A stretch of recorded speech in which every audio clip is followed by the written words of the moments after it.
Varicose veins కి సరైన చికిత్స కోసం సంప్రదించండి ఎవిస్ హాస్పిటల్. నమస్తే అమ్మా. నమస్తే అమ్మా. అమ్మా, మనకి పోలీస్ వర్గారోహణ ఉంది. ఈ రోజు యొక్క విశిష్టత ఒక్కసారి. కార్తీక మాసంలో దీపాలు పెట్టడం యొక్క ఫలితం ఏమిటో తెలియచెప్పేది పోలీస్ వర్గానికి వెళ్ళడం. ఈ దీపం పెట్టడం అనేది ఎంతో ప్రాధాన్యం వహిస్తుందమ్మా కార్తీక మాసంలో. ఎందుకంటే ఈ నెల వెన్నెల ఎంత వెలుగులో ఉంటుందో చీకటి అంత దట్టంగా ఉంటుంది.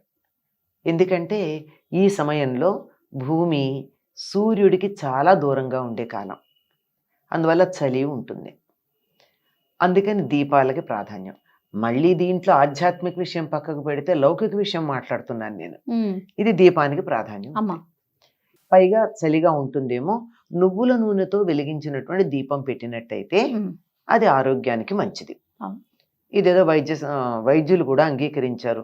కొలెస్ట్రాల్ ఎక్కువ రాకుండా ఉండడానికి ఆ నువ్వుల నూనెతో దీపం వెలిగిస్తే వచ్చే పొగ పీలిస్తే తగ్గుతుంది అని.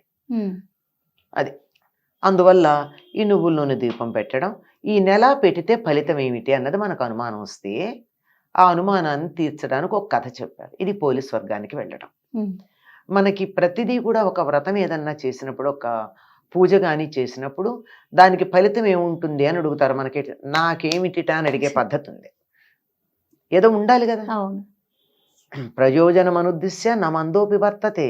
ఒక ప్రయోజనాన్ని ఆశించకుండా ఒక పిచ్చివాడు కూడా ఏమీ చెయ్యడు. కనుక మనం పిచ్చివాళ్ళం కాదు కదా.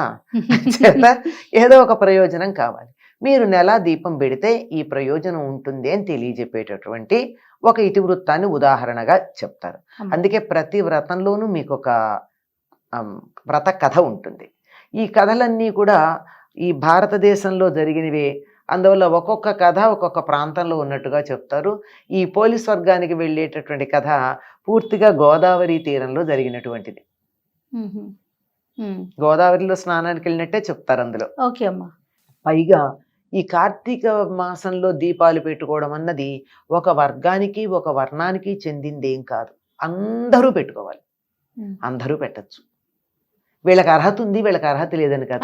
ఎందుకో అసలు ఇవి ఏమీ తెలియకుండానే ఈ సనాతన ధర్మంలో ఒక సామాజిక వర్గానికి ప్రాధాన్యం ఉంది, ఒక దానికి లేదు అని దుమ్మెత్తిపోస్తూ ఉంటారు. ఇవి చదివితే అర్థమవుతుంది. కరెక్ట్ అమ్మా. ఇవి చదవకుండా హాఫ్ నాలెడ్జ్ అంటే డేంజరస్. అది దాంతో వచ్చేటటువంటి సమస్య. ఇదేమిటంటే ఒక చిన్న కథ చెప్పండి. నేను చాలా క్లుప్తంగా చెప్తాను, అందరికీ తెలిసిన కథే గనక అందులో తెలుసుకోవాల్సిన విషయాలకు ప్రాధాన్యం తప్ప కథకు కాదు. ఒక ఆవిడకి 5 అనుకుంటా కోడళ్ళు ఉంటారు. పై 4 కోడళ్ళు అంటే ఇష్టం, 5వ కోడలంటే ఎందుకో ఇష్టం ఉండదు. ఎందుకంటే జాతి వైరం అమ్మ, స్వభావాలు వేరుగా ఉంటే ఇష్టం ఉండదు అంతే.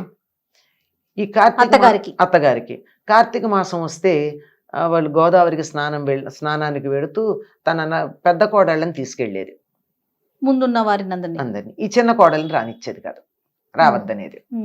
సో ఈవిడికి కూడా ఉంది కోరిక పాపం.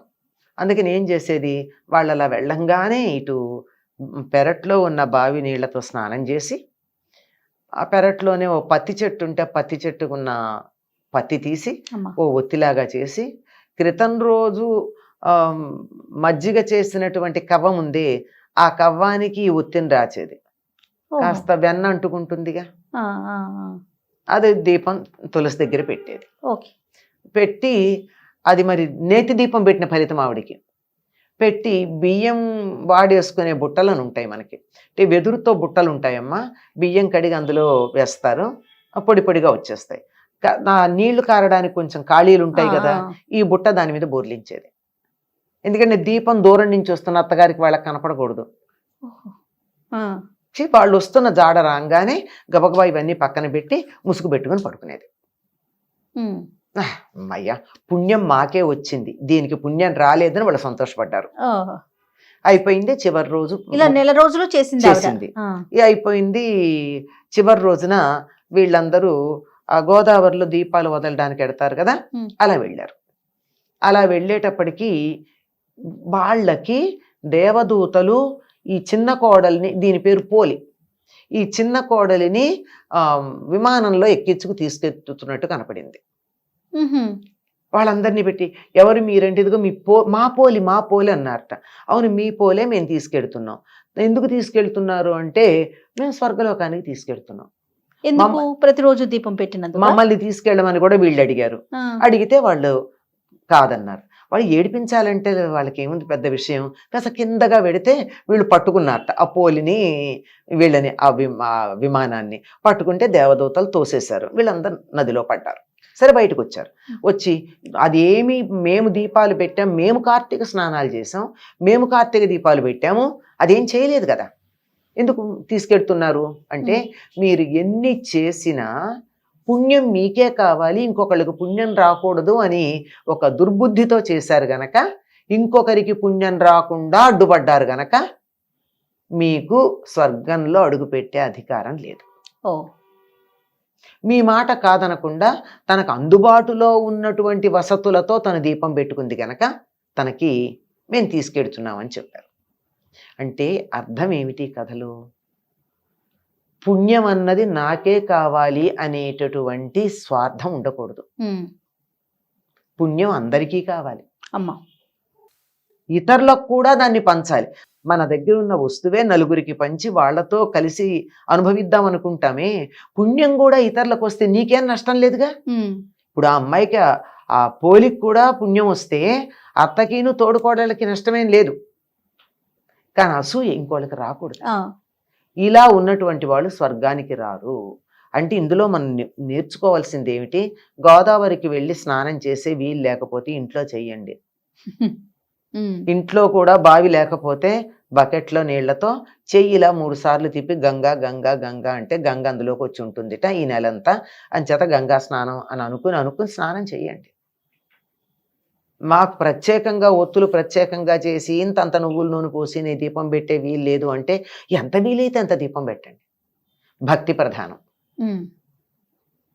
ఎంత కిలోల నూనె తెచ్చి దీపాలు పెట్టి ఇంకొకళ్ళకి పుణ్యం రాకూడదని అడ్డుపడినట్టయితే మీరు టన్నుల కొద్దీ నూనె వెచ్చించి బేళ్ల కొద్దీ పత్తితో దీపాలు పెట్టినా ఎక్కడ ఉన్న వాళ్ళు అక్కడే ఉంటారు.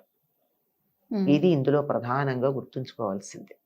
ఒకటి, మనకు అందుబాటులో ఉన్న వాటితో ధర్మాన్ని ఆచరించాలి. 2, ఇతరులకు కూడా మేలు కలిగేటు చూడాలి తప్ప నాకొక్కలకే పుణ్యం రావాలి అనేటటువంటి దురాశ ఉండకూడదు. ఇది తెలుసుకున్న వాళ్ళు ఒకవేళ ఏ కారణంగా నైనా కార్తీక మాసంలో దీపం పెట్టకపోయినా నమస్కారం చేసి నాకు ఇవాళ కుదరలేదు, ఎవరెవరు పెట్టారో వాళ్ళకి నమస్కారం చేస్తున్నాను అనుకున్నా మనకి సరైన పుణ్యం లభ్యమవుతుంది. ఈ వ్రతాల్లో ఈ నోముల్లో ఉన్నటువంటి కథలు చదువుకోవడం ద్వారా మనం తెలుసుకోవాల్సిన విషయాలు చాలా ఉన్నాయమ్మా. మన ప్రవర్తనకి సంబంధించిన విషయాలు ఉన్నాయి. ఇతరులు పుణ్యం సంపాదించుకోవడానికి సహాయపడు, నువ్వు వెళ్ళలేకపోతే, నేను గుడికి వెళ్ళలేకపోతే నీకు ప్రోత్సహిస్తామా, నువ్వు వెళ్ళిరా అంతే, చాలు అంతే. అది లేకపోవడం వల్ల వాళ్ళు ఎంత చేసినా వాళ్ళకి పుణ్యం రాలేదు అని. ఇది పోలీస్ స్వర్గానికి వెళ్ళినటువంటి కథ. ఇది కార్తీక మాసంలో అమావాస్య నాడు చిట్ట చివరి రోజు చేస్తారు. ఆ రోజు మంగళవారం శుక్రవారం అయితే అయ్యో మన ఇంటి ఆడబడుచు కదా ఎందుకు పంపిస్తాము అని చెప్పి మాట్లాడి చేస్తారు. ఓకే. ఇంకా ఆ రోజు ఏమైనా ప్రత్యేకమైన విధి విధానాలు పాటించాలమ్మా? ఏమీ లేవమ్మా. ఈ కార్తీక మాసం అంతా ఏం విధి విధానాలు ఉన్నాయి? తెల్లవారుజామున సూర్యోదయానికన్నా 1.5 గంటల ముందు స్నానం చేయడం, తులసి దగ్గర దీపం పెట్టడం, ఆహార నియమాలు పాటించటం. ఆహార నియమాలు ఉన్నాయి కదా మనకి, ఏదో సాత్విక ఆహారమే తింటాం, రజోగుణానికి సంబంధించింది తమో గుణానికి సంబంధించిన ఆహారాలు తినకుండా ఉండడం, అట్లాంటి నియమాలే ఉన్నాయి. సాయంత్రం మళ్ళీ ఎలాగో దీపం పెడతాం. ఇంకా అమావాస్య ఉంది గనక, కార్తీక మాసమే గనక తులసి దగ్గర మళ్ళీ సూర్యాస్తమైన తర్వాత దీపం పెట్టుకుంటాం. అంతే. నమస్తే. నమస్తే అమ్మా.